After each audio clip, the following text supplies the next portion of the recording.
La croix et le Coran réunis, tout un symbole, celui de l'unité des chrétiens et des musulmans d'Égypte. Les manifestants avaient appelé ce dimanche à une journée en hommage aux martyrs de la révolution égyptienne. Les musulmans et les coptes ont donc prié tour à tour ce matin pour les morts, tout en demandant le départ d'Hosni Moubarak. L'Église a été soumise au même régime pendant 30 ans. Ce régime n'a pas changé. Il a toujours utilisé avec l'Église la technique de la carotte et du bâton. Si l'on manifeste, on a des problèmes. Le gouvernement nous pose des interdits. Les coptes d'Égypte ont célébré une messe ce matin sur la place Tahrir, puis les musulmans ont prié à leur tour pour leurs compatriotes morts depuis le début de la contestation populaire.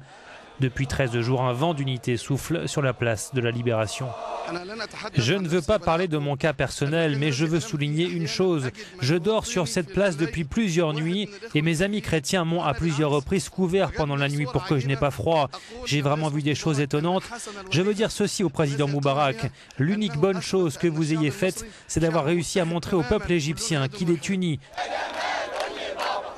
Les visages des martyrs de la Révolution faisaient la une des journaux égyptiens ce matin. Selon un bilan officiel, 11 personnes seraient mortes depuis le début des émeutes, mais l'ONU avance le chiffre de 300 morts.